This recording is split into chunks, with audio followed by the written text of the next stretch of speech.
all eyes were on the Lakers last night, but not for LeBron James. It was for Luka Dončić, who was making his first appearance against his former team, Hmm. the Dallas Mavericks. Luka finished with a triple-double, 19, 15, and 12 in the win for the Los Angeles Lakers, 107 to 99.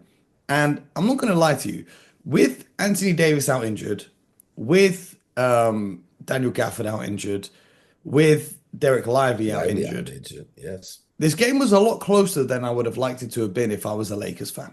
Hmm. I saw, I was pretty impressed with what the Mavericks got going. PJ Washington didn't make a basket the whole night, and yet they were still very much in this game right until the end. Klay Thompson Yes. had a great shooting night, 5 and 10 from three. Kyrie Irving had to remind everyone he is still Kyrie Irving. He had 35, 7, 4 with 3 steals and 2 blocks locked in on both Hmm. ends. Hmm. Speaking of that, Luca had 3 steals and 2 blocks as well. He's definitely increased his defensive effort since he's got to the Hmm. Lakers. Hmm. You know, a lot of people are commenting on how he looks in so much better shape now that he's with the Lakers.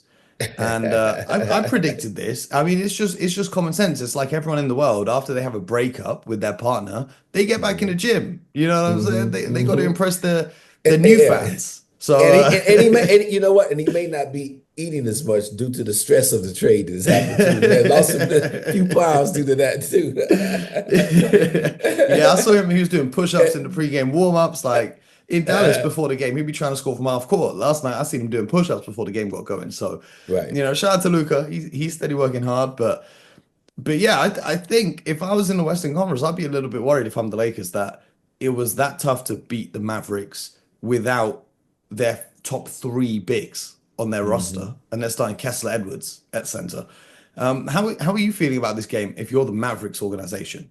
Well, there's no such thing as moral victories, first and foremost, even though you're without your entire front line and very important members of this team, and obviously the other key part to the trade, that being Anthony Davis.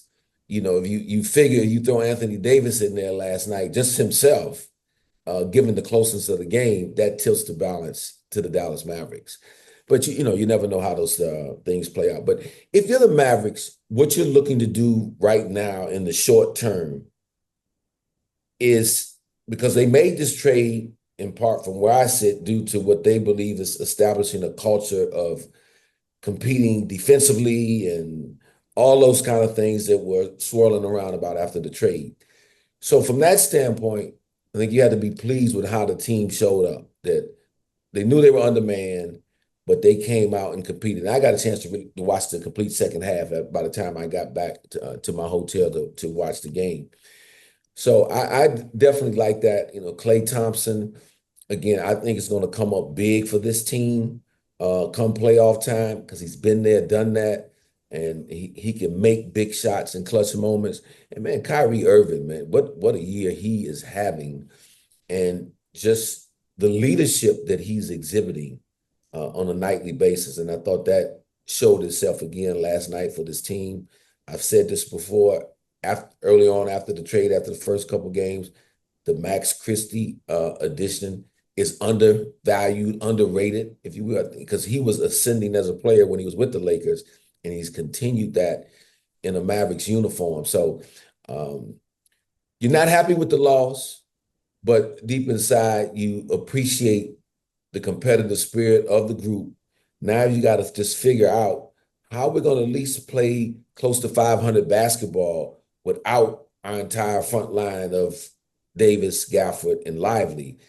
And if they can play 500 basketball until those guys get back, again, I believe this is a team you got to watch out for in the Western Conference come playoff time because they got experience.